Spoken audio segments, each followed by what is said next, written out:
All the concerns going into the election about the e-voting machines, the electronic voting, not having a paper trail, we're not really recording any problems or significant problems.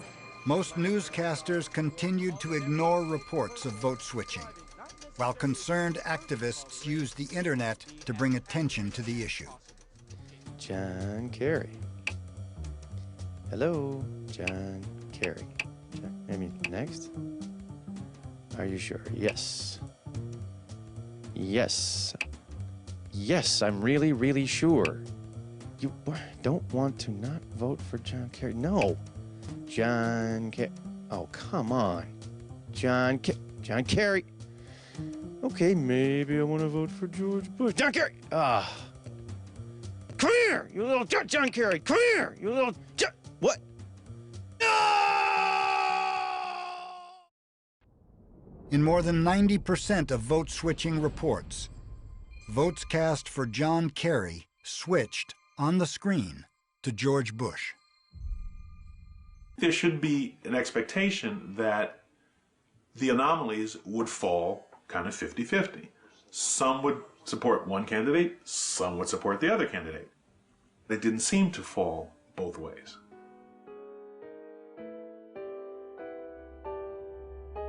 It's simply impossible to validate what happens inside certain electronic voting and counting machines. So one of the ways of checking what's actually happening in this sort of black box vote counting system, where it's sort of faith-based voting and you don't know really what's happening, would be exit polling. A person comes out of the polls, and there's somebody there, and they say, "Could we interview you?" Mm-hmm. And what they do is they give them a ballot, basically, and they fill it in.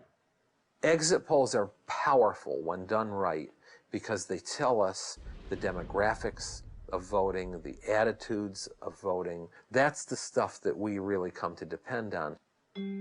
For the 2004 election, a consortium of broadcast networks hired a polling firm, Edison Mitofsky.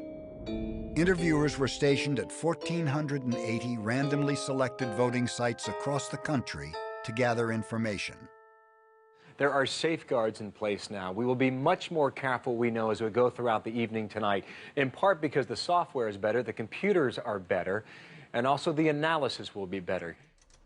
In spite of Edison Mitofsky's effort to withhold results until the polls closed, during the day, early exit poll data was leaked to the public and published on the internet.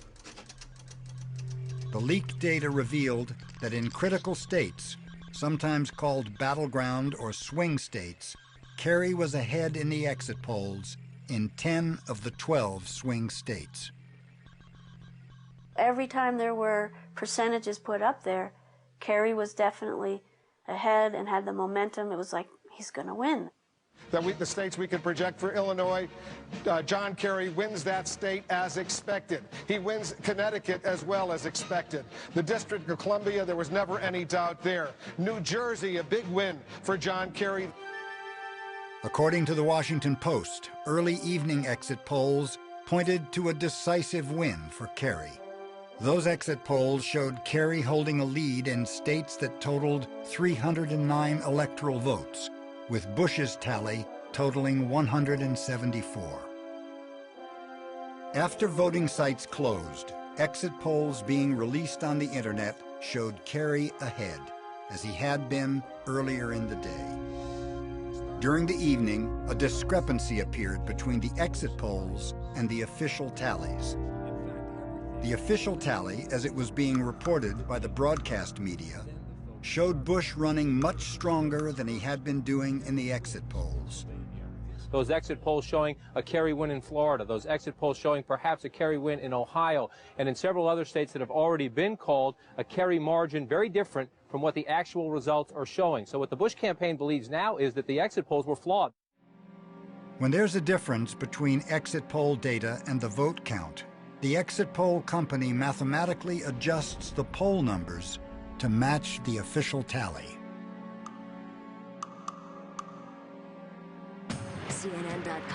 Between 10:30 and 11 p.m., Edison Mitofsky's computer server had gone down, and the exit poll numbers remained unadjusted for several hours. As a result of this temporary unintended freeze, election observers were able to download the unadjusted exit poll numbers, showing Kerry still in the lead.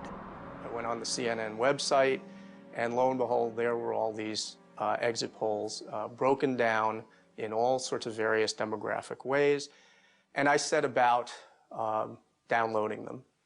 So we're looking at the exit polls, and the exit polls clearly showed that John Kerry carried Ohio, which was enough to give him an election, and Iowa, and Nevada, and New Mexico.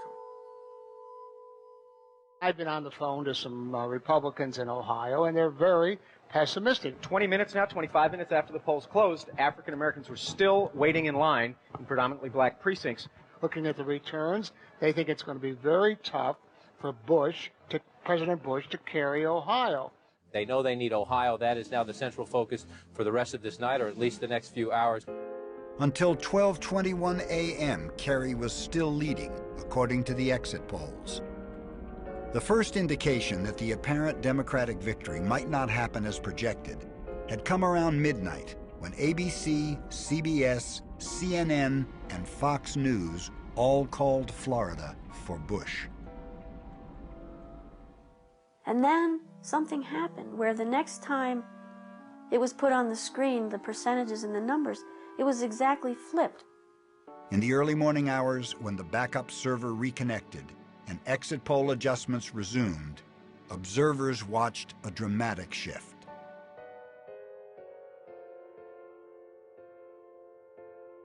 From that point on, exit polls now mirrored the vote count and projected George Bush as the winner. Bush took the lead in the national popular vote as Kerry's projected wins in key states were disappearing.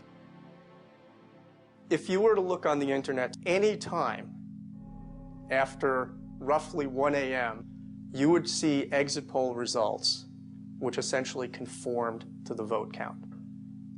The results that got pulled off the web and pulled away from the public eye that I was able to download and print out showed a discrepancy in the popular vote that was very, very significant. Very close race, could still go either way. What's the mood there? Confident, John. The president is thrilled he will be leading the country for the next few years. It's a little early to say he will be. The numbers really aren't in yet.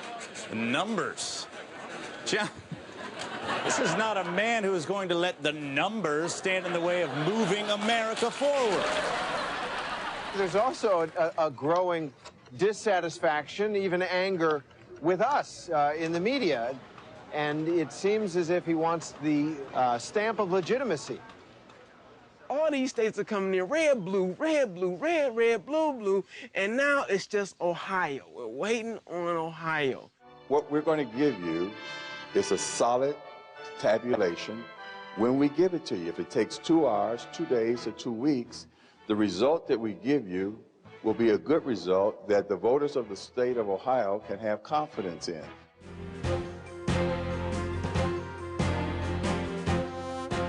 At about 2 a.m., MSNBC called the vote, and we were dumbfounded. We knew that there were people still voting, that they were still online to vote, that there were 9 to 15-hour waits that were still happening, and they were calling the vote. And I couldn't believe this. I was shocked. Among the last tallies added to Ohio's totals were 92,000 votes from Warren County.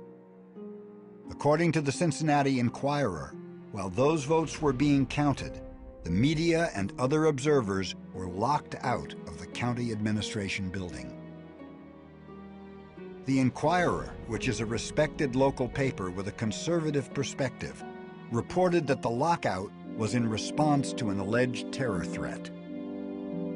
During the week following the election, after doing their own investigation, the Enquirer reported that both Homeland Security and the FBI denied that they had issued that warning. Votes from Warren County were among those which gave George Bush his last-minute, unanticipated margin of victory in Ohio.